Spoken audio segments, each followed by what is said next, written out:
الحمد لله رب العالمين والصلاة والسلام على سيد المرسلين محمد وآله وصحبه أجمعين أما بعد السلام عليكم ورحمة الله وبركاته۔ پارہ نمبر 22 کی ابتدا ہوتی ہے اور سورۃ الاحزاب ہی ابھی کنٹینیو چل رہی ہے۔ یا نساء النبی لستن کأحد من النساء ان اتقیتن فلا تخضعن بالقول فيطمع الذي في قلبه مرض وقلن قولا معروفا۔ ان آیتوں میں ازواج مطہرات رضی اللہ عنہن اجمعین کو اللہ تعالیٰ نے بعض حکم دیے۔ اس میں ازواج مطہرات کو یہ بتایا گیا کہ آپ عام مسلمان عورتوں کی طرح نہیں ہیں، آپ کا مقام اوروں سے بلند ہے، چونکہ آپ ازواج مطہرات ہیں، آپ صلی اللہ علیہ وسلم کی ازواج ہیں، اس لیے آپ کا مقام بلند ہے۔ لہٰذا اگر آپ میں سے کوئی اجر کرے گا تو اس کو نیکی کا کام کرے گی آپ میں سے کوئی بھی، تو وہ کیا ہوگا، اسے اجر بھی دگنا ملنا ہے، اور اگر آپ میں سے کوئی گناہ کا کام کرتی ہیں تو پھر آپ کو سزا بھی دگنی ملنی ہے۔ اس کے بعد اللہ تعالیٰ نے ازواج مطہرات کو اور پھر ازواج مطہرات کے ذریعے سے دیگر مسلمان عورتوں کو، خواتین کو حکم دیا۔ سب سے پہلا کہ اگر کوئی بندہ، کوئی مرد آپ سے بات کرے تو پھر آپ جواب میں نزاکت کے ساتھ ان سے بات نہ کریں، بلکہ یعنی آپ کی بات کرنے کا جو آپ کا انداز ہو اس میں لچک نہ ہو کہ جس کے دل میں مرض ہے وہ پھر جو ہے اس کے دل میں غلط خیالات پیدا ہونے لگیں گے۔ اور اس کے بعد جو ہے دوسرا حکم یہ ہے کہ اپنے گھروں میں ٹھہری رہیں، یعنی بلا ضرورت گھروں سے باہر نہ نکلیں۔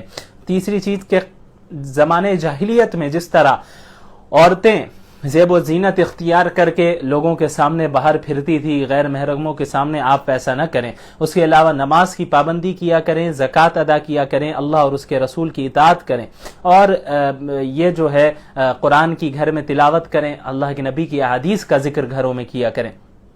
تو یہ احکامات ازواج مطہرات کے لیے بھی ہیں اور ان کے ذریعے سے، ان کے واسطے سے تمام مسلمان خواتین کے لیے۔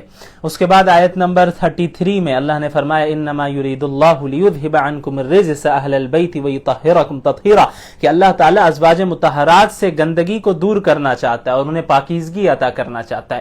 اب آپ یہاں پہ غور کریں، اوپر بات ہو رہی ہے ازواج مطہرات کی، پھر اس آیت کا آپ سیاق و سباق دیکھیں تو آپ کو پتہ چل جائے گا کہ ازواج مطہرات سے خطاب کیا جا رہا ہے، اور اللہ نے یہاں پہ انہیں اہل البیت کہہ کر پکارا۔ معلوم ہوا کہ ازواج مطہرات بھی آپ صلی اللہ علیہ وسلم کی جو وائفز ہیں وہ بھی اہل بیت میں داخل ہیں، وہ بھی اہل بیت کا ہی حصہ ہیں۔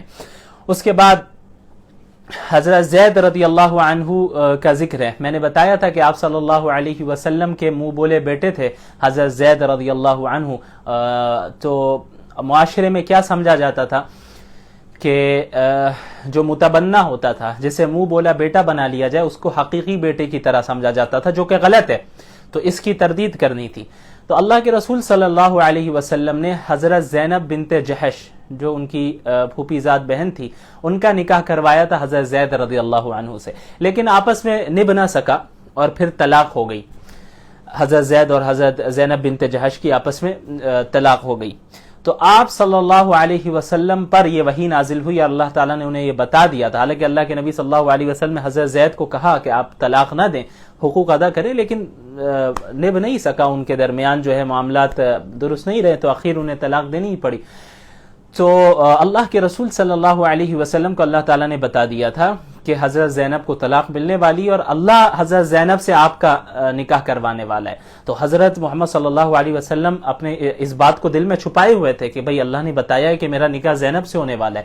کیوں اس لیے وہ چھپائے ہوئے تھے؟ کیونکہ ان کے ذہن میں یہ بات تھی کہ بھئی معاشرے میں تو یہ غلط سمجھا جاتا ہے، یعنی منہ بولے بیٹے کی بیوی سے طلاق ہونے کے بعد بھی اس بیوی سے وہ شادی نہیں کی جا سکتی۔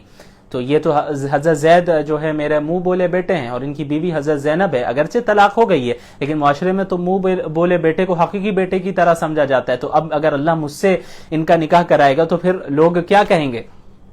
تو اللہ تعالیٰ نے انہیں یہ کہا کہ اللہ تعالیٰ اس چیز کو ظاہر کر کے رہے گا جو آپ اپنے دل میں چھپائے ہوئے ہیں کہ بھئی لوگ کیا کہیں گے، اور یہ معاملہ پیش آ رہا ہے۔